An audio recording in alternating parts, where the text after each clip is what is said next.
Welcome to Moving Iron with Casey Seymour and Greg Peterson, the podcast for anyone and everyone involved and interested in the business of ag equipment. If you want to understand what trends and market forces are impacting the price of your iron, you've come to the right place. Buckle up, it's time to move some iron. Hello and welcome to Moving Iron Podcast. This edition of Moving Iron Podcast is brought to you by John Deere. I've got Greg Machinery, Pete Peterson. I'll talk about what's happening in the marketplace. Greg, how you doing? I'm doing well, Casey. How are you? Doing good, man. Doing real good. We got some little spring weather here. I spent the weekend out reluctantly doing all the honeydews that my wife has been racking up over the winter months here. But you're knocking off your honeydews before Mother's Day. Good man. Bonus points. Well, it's been that warm that it feels like it should already be Mother's Day. But it's been I think about irrigation systems and sprinkler systems and stuff like that at your house. They're great. Love them. But, man, I would love to just flip the switch one year where they just actually worked like they were supposed to, and I didn't have to do a million things. But, man, tell you what, it's never any battle. Rain guys out at the house last week here, and we get some heavy rains. We get these bigger rains here now in southeast Minnesota, and we're having a little issue, not nothing in the house, but it's just they're like, oh, you got these collapsed drains running out back, and that's, like you say, okay. It'd be nice just for a period of time. We can get something that just worked. But hey, ask any farmer how that goes, I guess, huh? Exactly right. That's exactly right. Exactly right. Yep. Well, you've got some more evidence out there that's showing some movement here in the auction space. A couple things that you were talking about before we got started, where talked about an 8R3, which we'll talk about here in just a minute, but the dollars associated with that machine and where that put it at as a comparative number, but also the number of machines available on the marketplace right now for sale. Yeah, I think, again, more proof end of this last week, Casey, like we've talked about for quite a while now, the thinning top end of the used equipment market in terms of volume based on the just lack of new sales the past couple of years is really starting to show up in the auction market. And sometimes people say, Machinery Pete, that pre-def stuff, which of course is super strong, right? What farmers want. But, we're seeing examples like this past Friday, my friends at Wilson National, great auction company, Brandon and Doug and Mark and their team there. I mean, these guys market really well. Very big on land sales too, by the way. But they had a sale for Bear Creek LLC, a really nice farm auction. It was near Dayton, Ohio. And I was pretty interested in Casey. They had a 22 model 8R340 with 292 hours on it.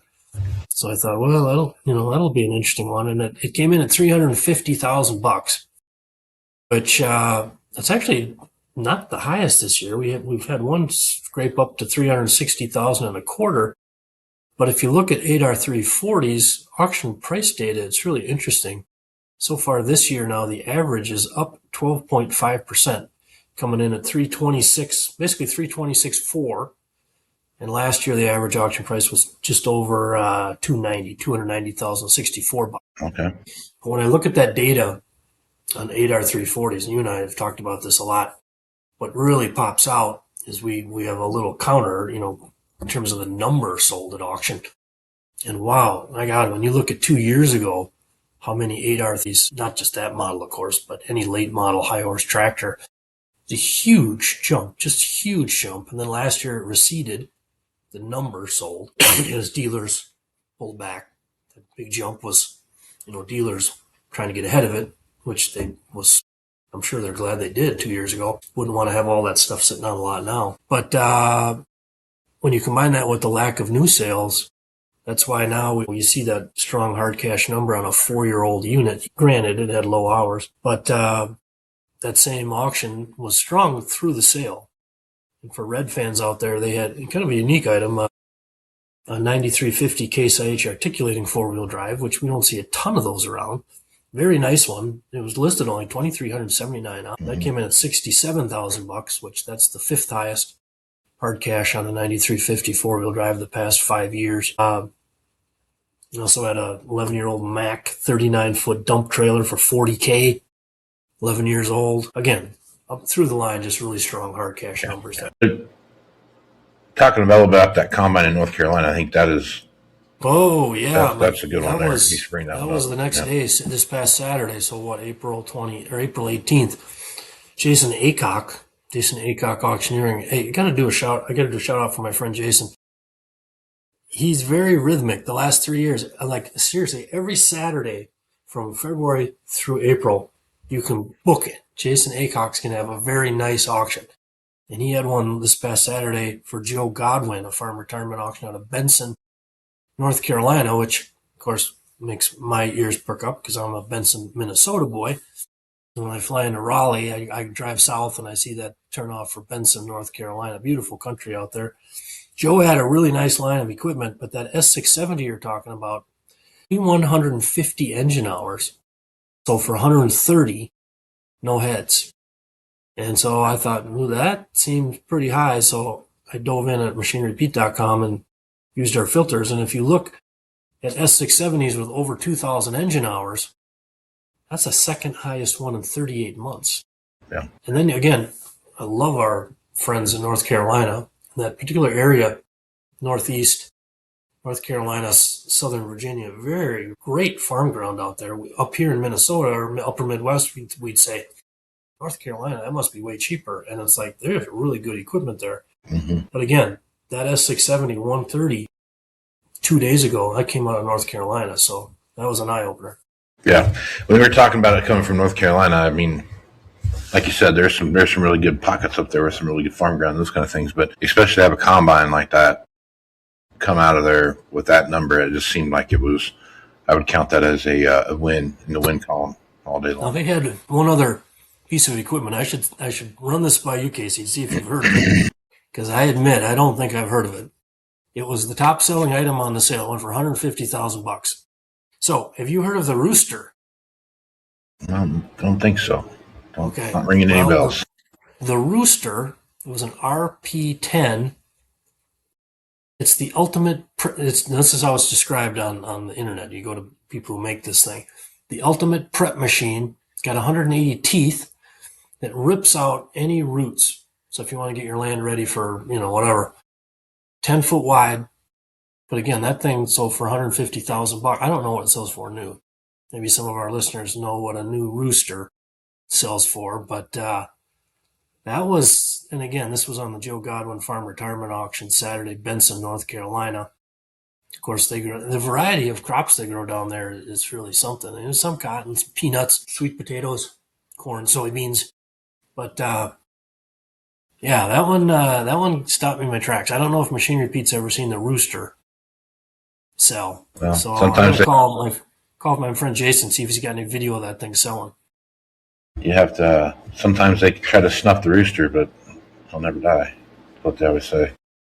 Ripping all the roots out. I thought, well, that could come in handy. I guess it must be for peanuts, maybe?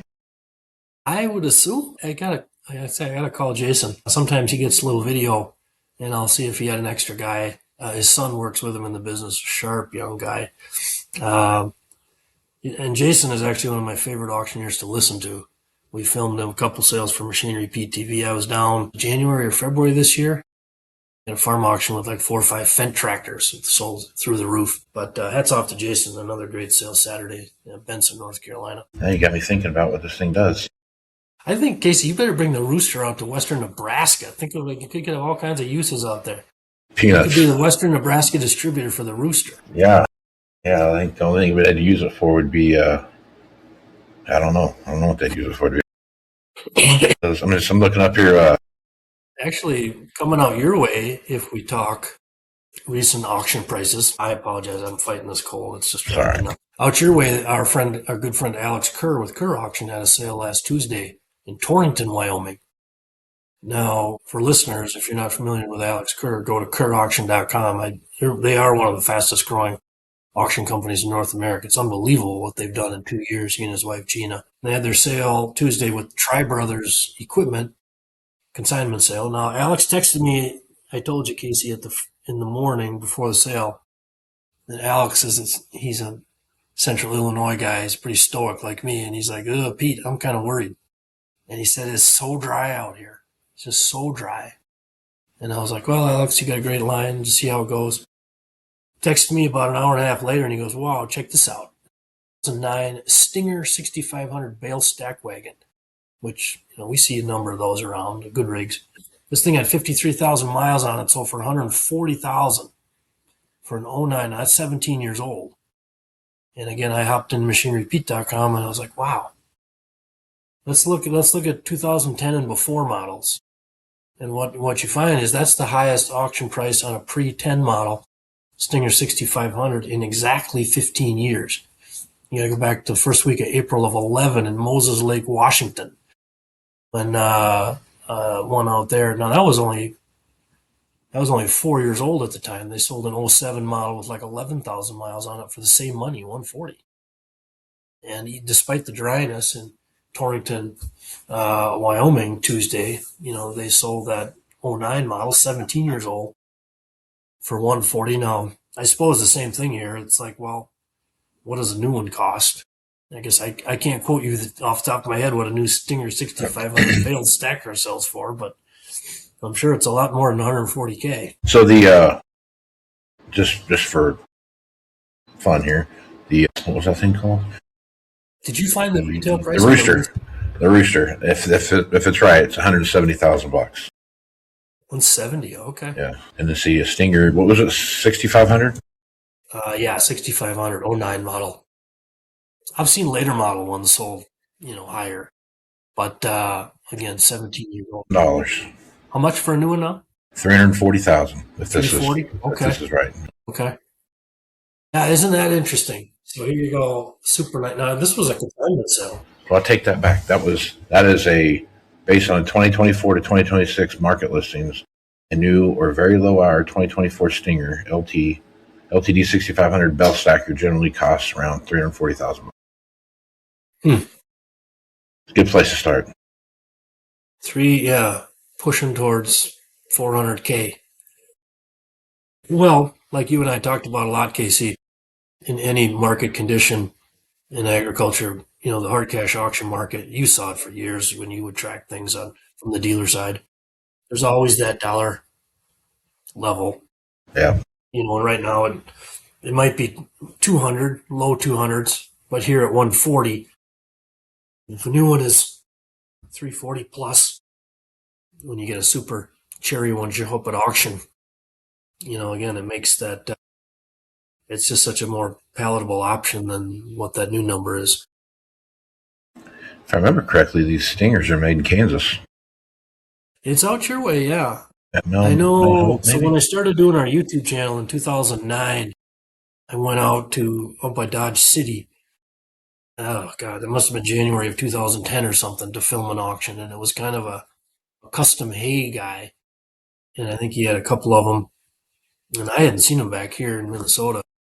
I remember. What year was that? You did that? What year did you go out there and do that? I went out and it might have been 2009 because I started our YouTube channel at the end of 2009. So it was before iPhones. I just bought a little, they call them flip phones. I bought one for $99 at Target. Mm-hmm. And it had a pop-out jack, so you pop the flip phone into your laptop. Right. Yeah. Download the video. I remember those. I told my wife, Jackie, she's like, well, where are you going? And I was like, I'm going to go film like 4 auctions. And I was working my way down to New Mexico. There used to be, I don't know if they're still in business, Dickinson Auction. And I had a friend with the city of El Paso, a great guy who actually used to work with our friend Stacy Anthony. He knew Stacy because Stacy was like, was like you. He's moving machinery all over the world back in the day. And so my friend said, you got to come down to this auction. They auction this equipment in 3 languages on the border, Spanish and also German, because there's a big Mennonite community just across the border in Mexico that would come up. So I go down with my little flip phone. I stopped in Dodge City. I filmed that auction. Make my way, drive all the way down to New Mexico, put all these miles on the truck, get down there, and it was so much fun. I remember standing there and looking at the line of equipment. I'm like, what the hell is that? And I walk over there, and there's a row of 20 little washing machines, Maytags, and I don't know, probably like 3 feet high. And I'm like, what the?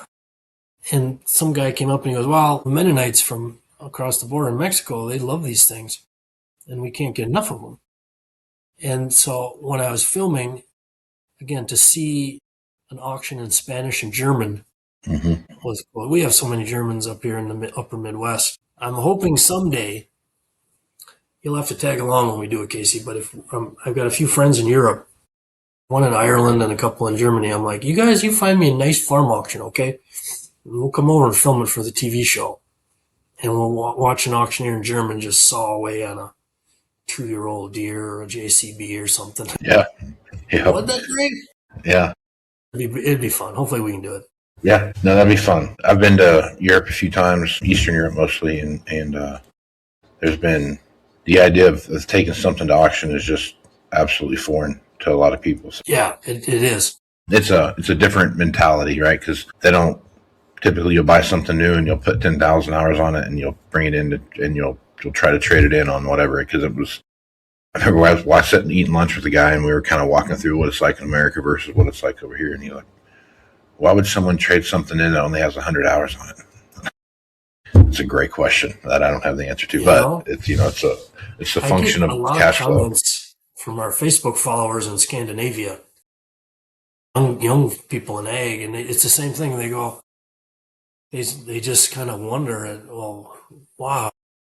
In fact, I got a note from a guy in New Zealand the other day, and he said he can't believe what our tractors sell for at auction. And like you said, why do you have so many farm auctions? It's just the culture is different. They just they just operate differently there. Yeah. But I would like maybe Sweden. Maybe we could find a nice Swedish auction. A little Swedish auctioneer chant would be. I think ratings on Machine Repeat TV would skyrocket for that. Yeah, that'd be fun too. That'd be a good time. Well, I think there's plenty of opportunity to look how things are moving along, and I think like we've talked about on here several times, things are, for as bad as things feel, there is a bit of a silver lining when it comes to at least auction value, and where it's at. Like he talked about, you're up 12% year over year, which is things are heading in the right direction. No matter what happens, as long as equipment stabilizes and doesn't go down, keep things moving up, it'll be interesting to watch. But I do have some concerns about this war in Iran and the Strait of Hormuz, and we start looking at fertilizer costs and those kind of things and how that's going to impact buying patterns towards the end of the year. We start looking at those things. Now I know a lot of fertilizers might have been purchased and that kind of stuff, so that's not necessarily gonna completely submarine everything, but there's still a big chunk out there that hasn't been. And so it'll be interesting to watch how that affects what we see happening in the marketplace. So we'll keep an eye on it here, and we'll let you know what we find out.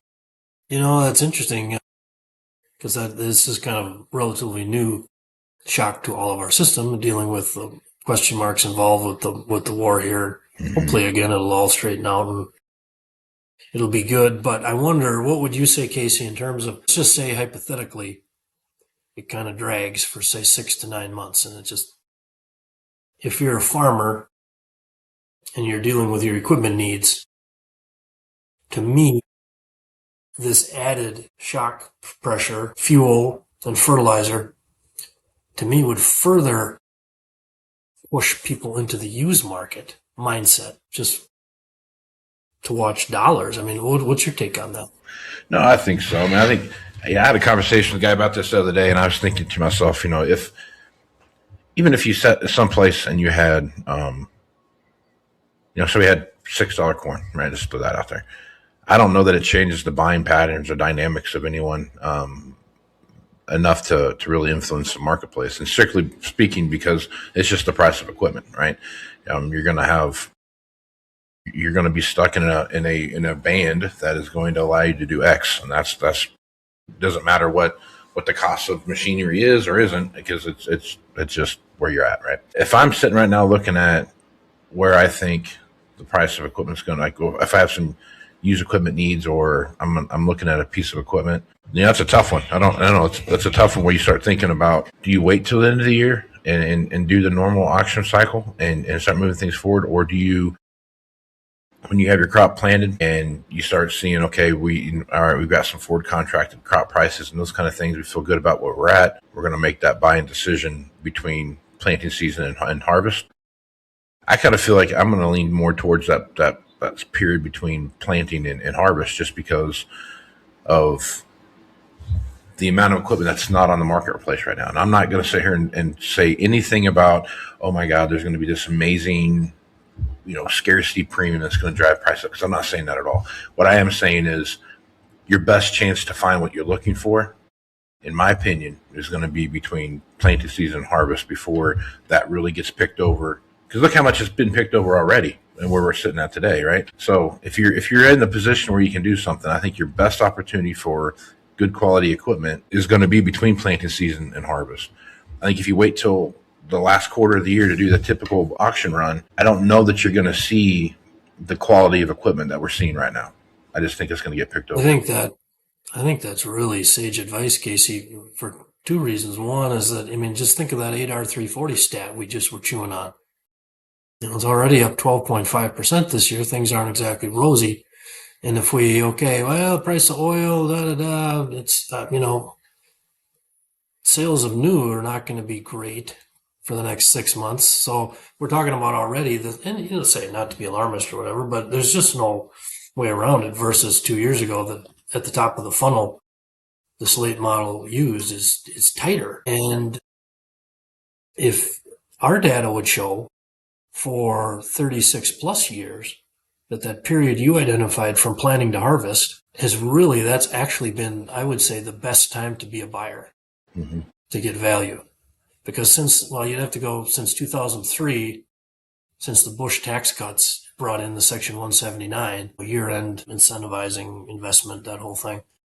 Auction values, even in crappy years, have gone up. And they went up at the end of 25. So if we're not selling any more new at all, hardly for another 9 months, you're probably right. Again, it's just math is what we're talking about here. And whatever your equipment needs are, to try and think it through so you aren't being reactive. Because, again, we're just relaying what's happening out there, folks. And again, when that S670, I'm sorry, that's a big number for that machine. That really is, That's not two grandsons that were fighting over it. That's $100K. That just is what it is. And that the 8R 340 is up 12.5%. Again, that's the breadcrumb trail of what's real out there now. And I'll say, in my experience, when you get to situations like this, and not that I've seen a lot of situations like this, but it's been my experience that when the price of equipment doesn't go up because of, there's always something coming in the backside of that. You've got new machines coming in that's going to generate some more 1-year-old stuff or whatever it is. It's going to generate a trade cycle, so on and so forth. But what I found is that when the good stuff goes away, it's all been bought up, that the second tier stuff now becomes the quote unquote good stuff, and it just replaces the pricing of what the good stuff was. Exactly. You know what I mean? And then when you have some good stuff come in, it's now higher than that was now. Not necessarily driving the market up because there's not much good stuff, but your baseline for what is good equipment now is not necessarily the same quality of stuff that was selling beforehand. So that's why I'm saying, like, if you're looking to do something and you're still in the marketplace to buy something, and you're looking for a good piece of equipment, right? No one goes shopping for, man, I'm looking for the biggest piece of crap I can find. No one says that, right? They're trying to find the best piece of equipment they can find for the budget that they have. And when that tier 1 stuff gets taken down to a very low level of equipment, that tier 2 stuff comes in and it just replaces the pricing. And it just fills that void. That is so accurate. In fact, our auction data, I would say it started at the end of February of 25 and was a slow motion through the rest of 25, picked up speed November, December, hasn't stopped. So I've had so many instances like this X70 sale in North Carolina Saturday where I look at it.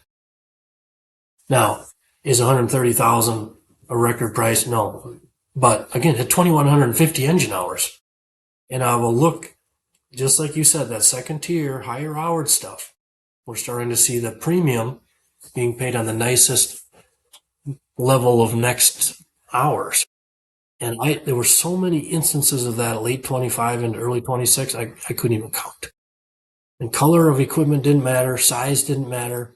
It's just the market reacting to the tightening.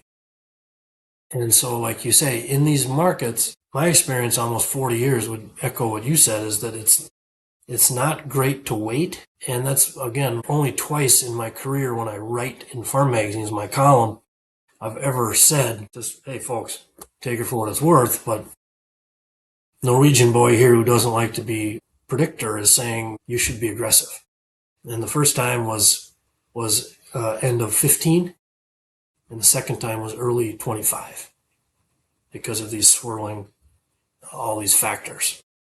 And if you wait too long, you can pay more and you can just have less quality options to pick from, just like you said. Yep. And that's really that's what happens, right? I mean, you lose the options for the quote unquote good stuff, right?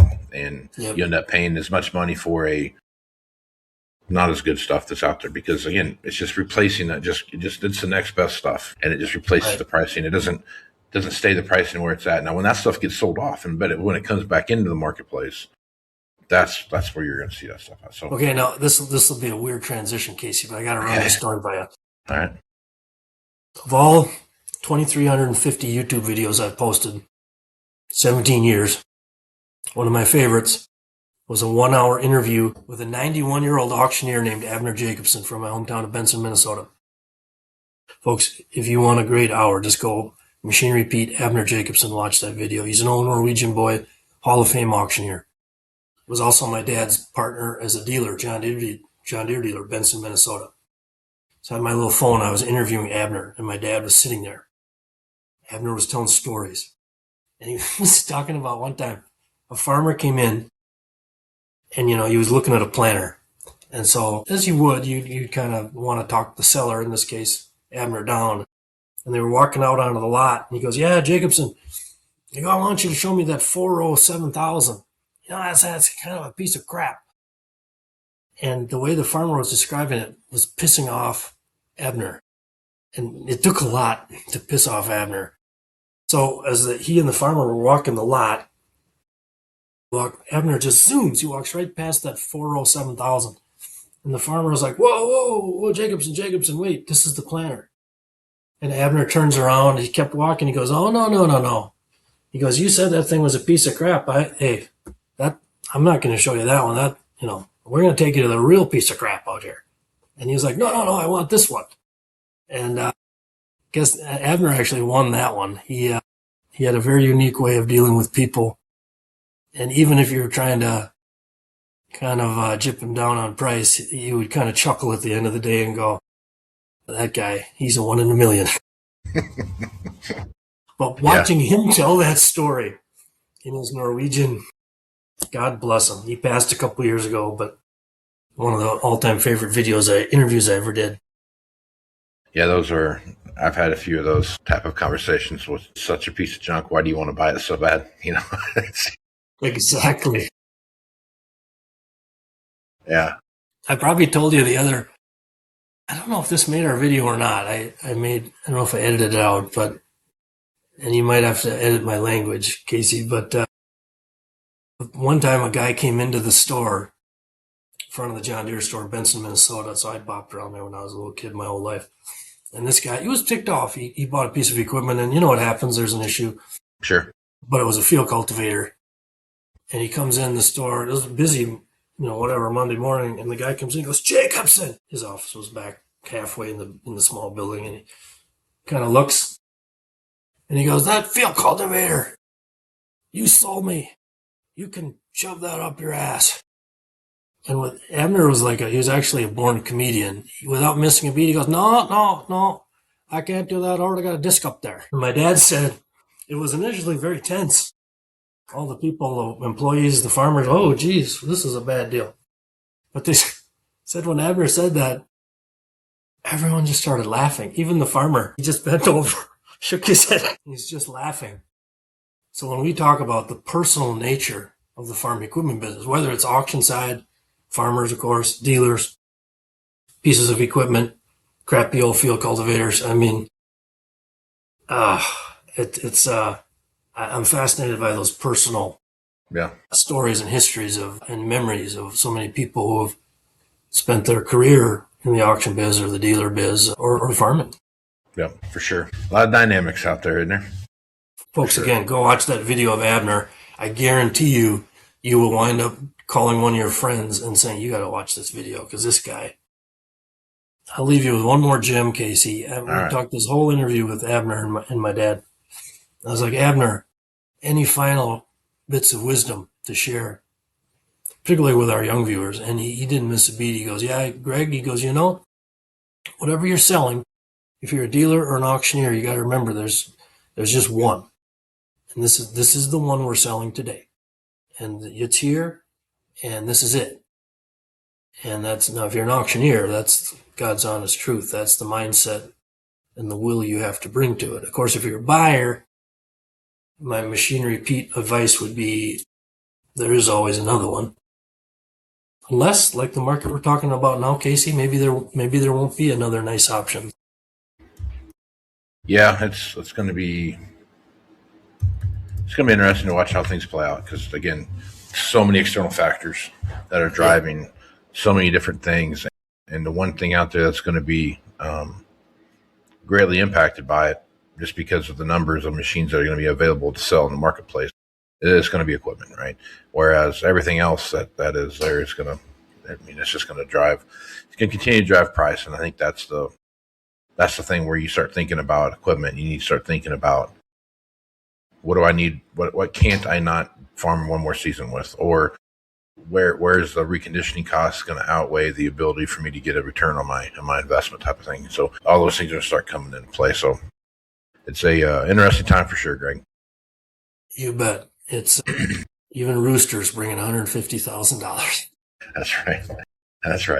All right, Greg, good place to stop. If folks want you to come to an auction that they're doing or speak at an event, easy way to do that, just to go to machinerypete.com or hit you up on X. Yeah, exactly. Just reach out, folks. Always fun to get out and about, and can't wait for the next outing.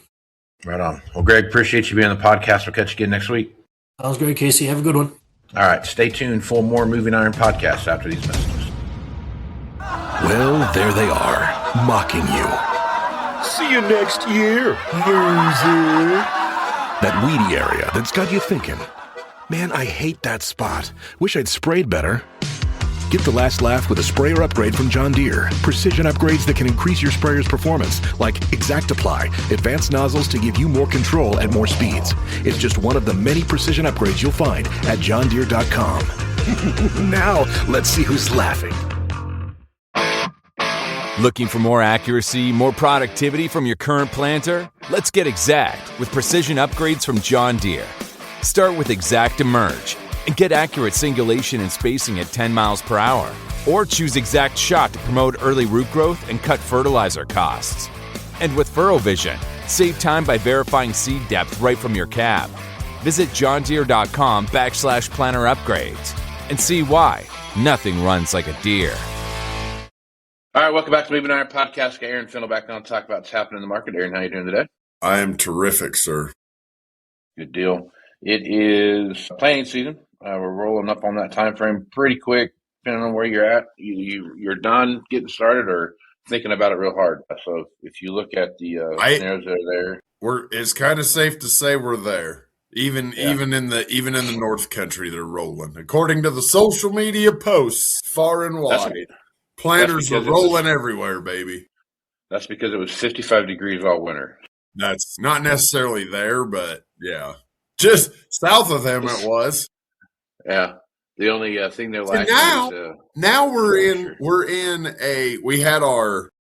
we had several numerous 80-degree days in March, which is ridiculous. We've had more reality in April than we did in March. April's been colder so far, but every bit is dry. So now it's been, we could have planted at the end of February, quite honestly. But there's no moisture. So now it's been nice forever. And now you got guys in parts of the country sitting still because I'm not going to put this high dollar stuff out in the ground for no reason.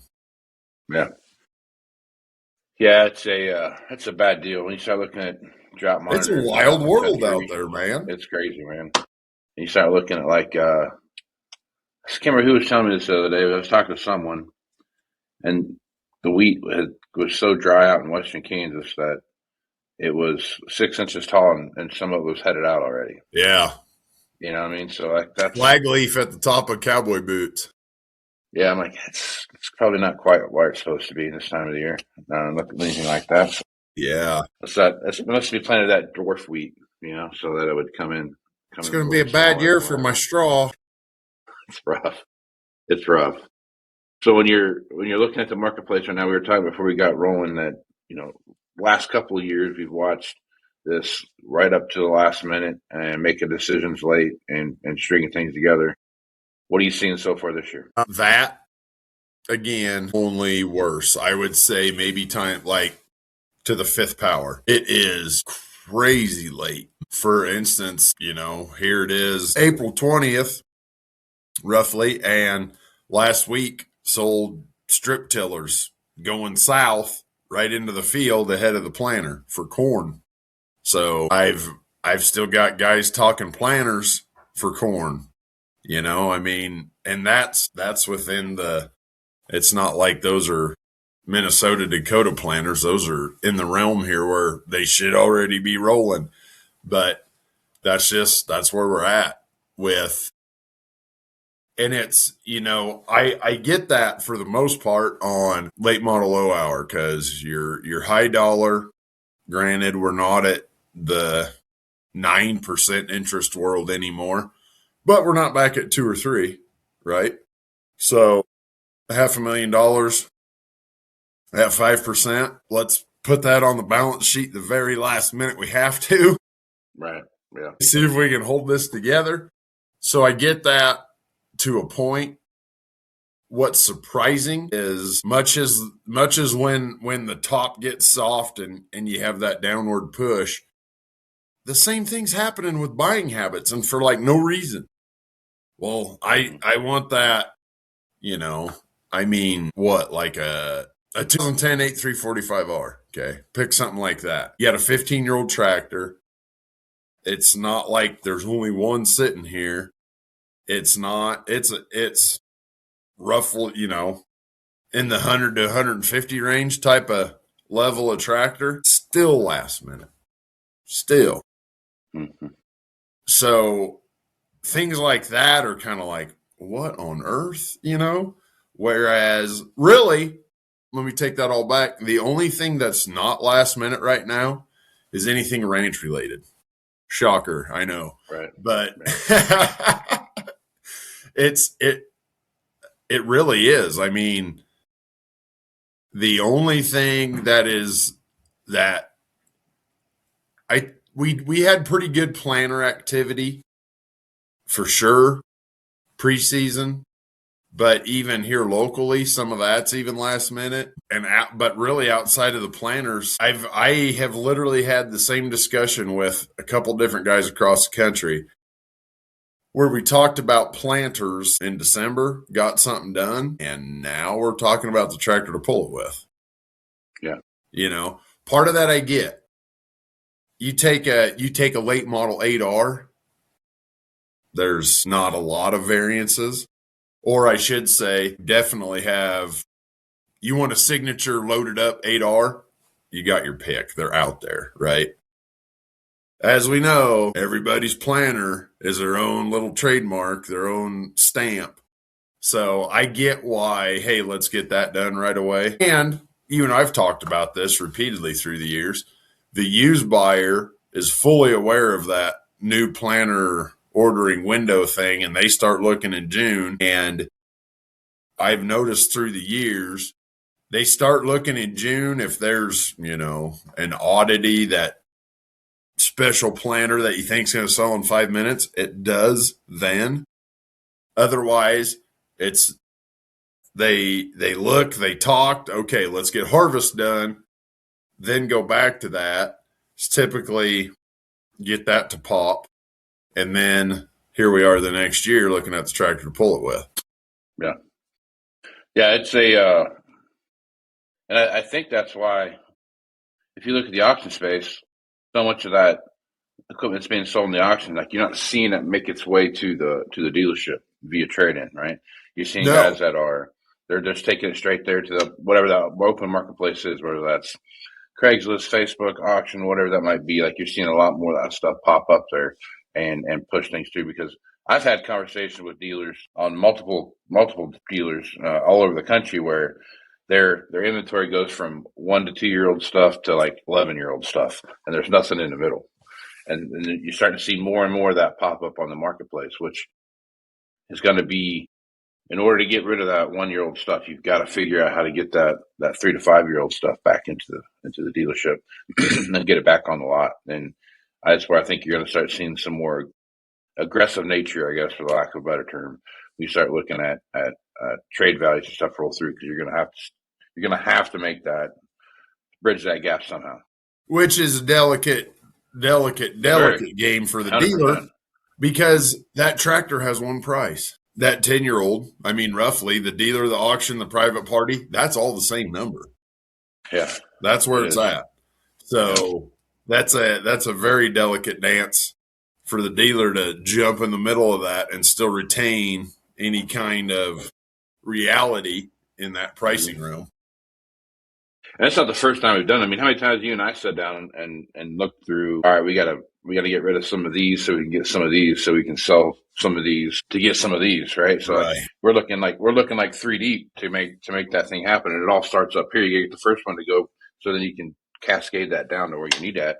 And I think from my perspective, when I look at that kind of stuff, and I would always try to figure out how many customers did we have for each one of those buckets, right? Where is the demand signal coming from? It's one thing to say, in the past, it was easy to say, all right, well, we have a hole in our inventory over here. Let's go find some things and we'll bring them back to the dealership, right? We'll go buy them from another dealer or buy them at an auction, whatever, and we'll bring them back in, kind of kickstart that gen a little bit to start moving things we want to. You don't have that luxury today. Right. That's where the hard part of this is, right? You have to organically do it from within. And not to say that that's hard or impossible or anything like that, but it's one of those things that takes a little bit more time, a little bit more planning. What I find is that I always try to, well, we got X number of whatevers, right? So we got 25 or 30 combines that we need to get rid of.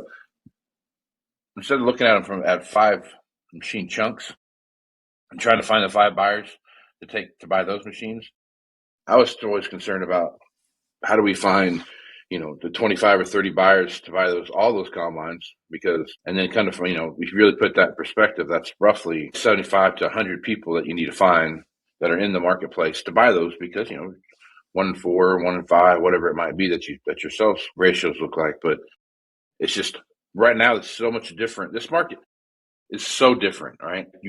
Some of the stuff that we do still is evergreen and kind of works, but if you step back and really look at it, every day is a new day, and you can't, and going down the path that you're going to go down, it requires outside the box thinking, because it's totally different than what it's been in the past. For sure. It's totally like the stuff that worked 10 years ago, the last time we went through this, coming out of that, it's not working now.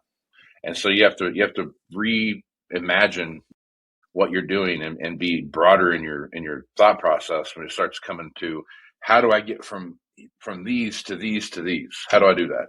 And it's a bigger thing than in the past. Well, we live in a world now where, I mean, look at the end of, say, July of 23 to the beginning 1/1/26. Okay, so that's 2.5 years. You go from a period in there where at the beginning, oh my God, S780s they're the only thing not falling out of bed on an auction. Okay, the only thing. Look at that. I can't believe it. They're kind of staying up there. Okay, turn the page because everything else is in the tank. Mm-hmm. Turn the page. Okay. Tractors they're slowly starting to fix themselves. Oh, remember when the 780s were up? Yeah, no more. Down. And it's like, okay, well, now, God bless anybody put in any false hope in the 23 S780 market. I hope you didn't, because that's not real. But it's like you pick a month or you pick a day. Okay, for this month, we work really hard. We'll get this situation remedied. You get 5 days through that project, another one shows up. Okay, well now this over here that we were concerned would be the next problem, those are actually up a little bit. So they're okay. But what we thought was the shining star is down in the tank. It's like, to your point, yeah, where there's every single day what you think you're a trend guy, like trends. With what I would call mini trends, like you have that couple weeks where for whatever reason that product segment's super, super hot, right? Because somebody said something on a Farm Journal show and everybody heard it and, oh, I got to get one of those. Something like that, right? So you have those mini runs like that and you try to, as those are happening, try to see, okay, look around the country. Is this an established thing? Is this a real tiny blip on the radar? Or is this the lighter fluid lighting of the charcoal, but the charcoal will remain burning, just not be that flare up, right? Yeah. Like strip till, okay? 15 years ago, 20 years out here, but 15 years ago, kind of nationwide, bam, strip till. Everything, everybody's going to get into strip till. You got a DMI 5310 on your lot that's worn out, don't matter, it's selling. It's kind of like the 2012 drought. Do you have a 12-row extension for a spout on a chopper? Yep, okay, I'll pay you what a new chopper costs just for it, like anything forage related. All of a sudden, everybody's lot's bare. I need a KP for a 5830. Oh, don't have one. Yeah. Got rid of the last one 15 years ago. So as you have those little things, but then obviously strip till stayed on, various brands, everybody's selling it. Here we go. More so than like high-speed discs. VT's another thing 20 years ago, caught on like wildfire. So when those little things happen like that, you sit there and, okay, is this going to stick? Is this going to go? We have those all the time. We have those little, I had a personal blip there for a while with 340s, 370s, E23. Just about name your price on one if you had one. It was oddly enough easy to sell, a late model low-hour tractor. Yep. But there again, okay, that is a what, 10% of the buyers? That segment's growing for sure. I'd say it's going to get up to 20, 25, but to that point, through all that rambling, we have these little teeny tiny baby runs every month, every other month, but they're just that little foof, and then they go. Well, you picked a good one to tillage one, right? Tillage trends and tillage fads are like every 5 years, man. Right. Every 5 years, like this is the thing that's going to give you more X, Y, and Z. And well, to your point, Casey, Casey, the high-speed disc is already losing its shine.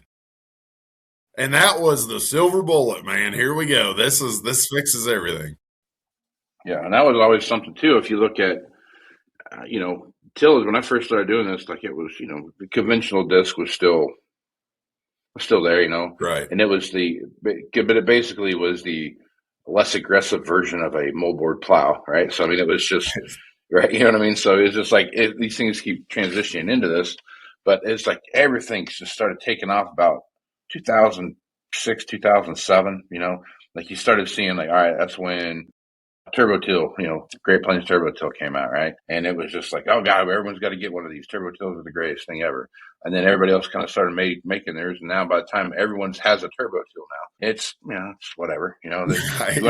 we want to go back and do a conventional-ish style till, but fast, right? And then, so now you've got this, so now you've got that, now you got the thing about these trends that come through that pop up. A side note to that. Yeah. We had a local customer looking for a disc. Had to buy one 400 miles away. Yeah. Couldn't find the I can disc. believe it. Would you like a VT? Are you sure you don't want a VT? We got some VTs here. Yeah.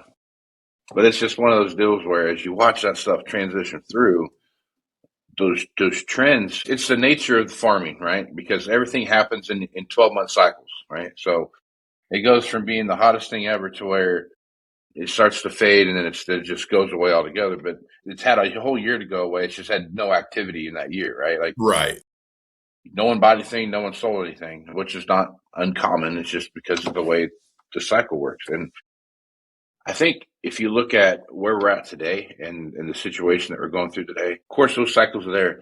But one thing I will say about today's marketplace comparatively to the rest of the times that I've been in this business, these are well more defined and shorter, but sharper ups and downs in the marketplace. Right. It's not this long drawn out, like, oh, man, this thing's bad. Like oh man, this thing is good. Like, this thing's good for 18 months and this thing's awful for 24. Right. And so, but then it goes, and it starts to come right back. And it's just those quick stop and goes they'll catch you if you're not paying attention to what's going on, because like the nature of the business, everything is in a 12-month cycle. Farmers typically spend the money that they made during harvest the following year, right? Right. Now, obviously, if they didn't make any money, they're not going to spend any money. But I mean, as those things kind of percolate through, you've got to pay close attention to what's happening in the first quarters of the month of the year, coming out of a bad quote unquote harvest or a good quote unquote harvest, to see what those transition looks like. First quarter this year was not that bad. I mean, January, February was a lot better than what I anticipated it being. Yeah, it tapered off pretty quick. In fact, for talking to other dealers in the country, it was better for a lot of us than a normal January, February. But that pre-harvest or that pre-planting period where things kind of get quiet, it was a little bit sooner than normal. Yeah. And when it stopped, it stopped. And now here we are right before planting season again, just like the previous 2 years where, all right, I'm going to plant here, but I'm going to get it now and I'm going to get it here. We're going to get to the field right away and not have this, like that purchasing time frame of I'm going to purchase it in December, January, February time frame so I can have it ready to go in April. I just rolling off the truck and we're going to do the old check with me after we break the huddle here to make sure they're, what audible are we going to call when it gets here, type of thing. That's exactly right. I think as things we are calling plays from the line, folks. That's right. Got a bunch of Jim Kellys out there running an offense,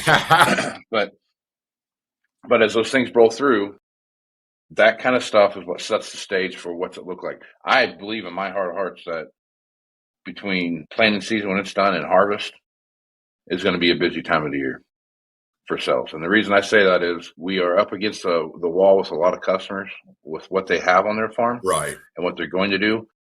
If the weather guys are right, we plant this crop into a dry season and it's supposed to be a really good growing season. We'll see. Which means that you're going to get the rain. You're supposed to get the rain when you need it, right? And it could also be one of those things where you get too much rain and it messes things up. Nonetheless, we're a long ways from that. They're a long ways from that. Yes, we are. But you know how this country is. We are the blink of an eye from a 6-inch rain. Yeah.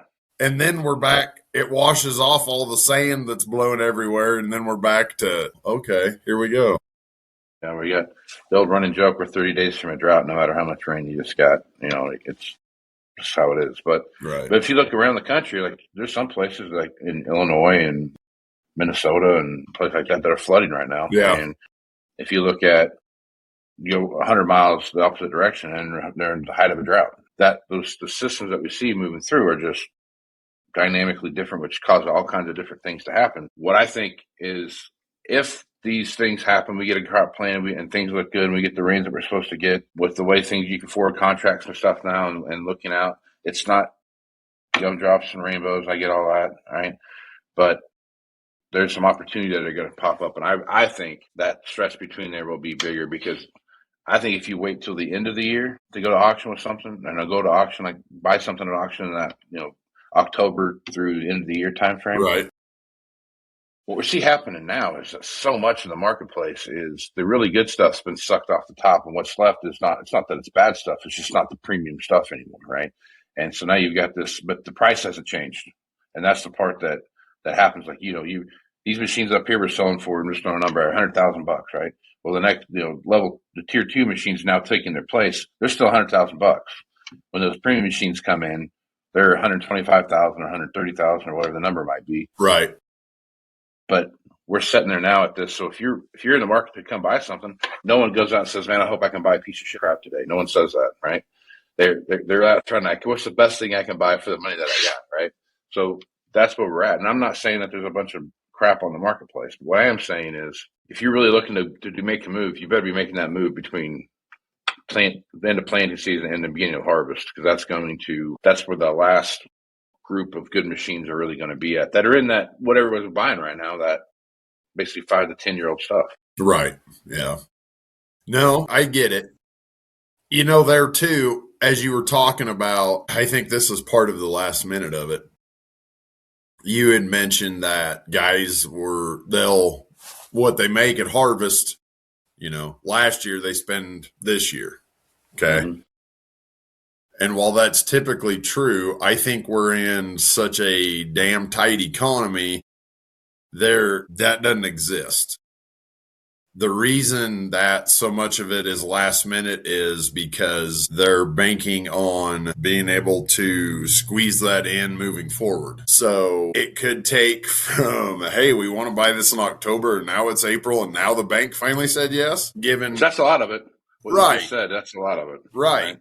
I know that because I talked to a fella, for 2 months off and on, and he was discussing it with the bank and getting it all ironed out, and it went. So that's a big part of it. As far as what's fueling the last minute too, is there's no money to do anything with on the farm. So when it's a have to, which is the world we're in, it is last minute. They weren't planning on it. We're gonna duct tape and wire everything together this year and hold our breath and let's go. And we got 5 feet, Right. So right. Those things happen. Those things happen in good times. They darn sure happen in bad times. Extra. Yep. So for sure, that's a big driving factor of it. I think is it's forecasting the hope that we can digest that versus we have the money to do it now. So that fuels a lot of that last minute stuff. For sure. All right, man. Good place to stop. If folks want to reach out to you and get more information about what you're doing over High Plains Wholesale, how can they do that? Well, you can catch High Plains Wholesale on Facebook and TikTok. There's a page on each social. I share the same videos on my socials just by my name, Aaron Fintel, on Facebook, Twitter. Do have a LinkedIn page also, pretty much everywhere, whatever. Google me, Kurt Signetti. Or you can call me, text me. Right on. You got to get on the gram, bro. Get some of that Insta going over there. Well, the only reason I even know how to open TikTok is because of High Plains. So if High Plains decides to be on the gram, then we might give it a whirl.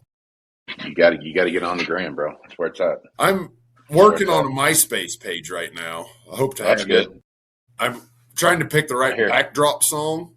So I hear a lot of people on that. Tom is supposed to help later today. So it's making its way. It's making its way back to the top. Takes everything you got.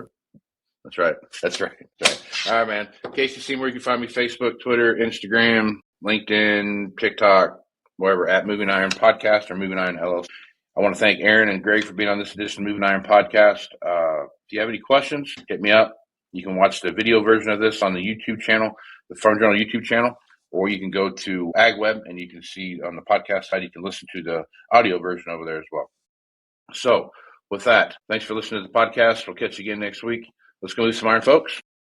Thanks for joining us. We'll see you again next week. And remember, Moving Iron is available on Farm Journal's YouTube channel and anywhere podcasts are found. So until next time, let's move some iron.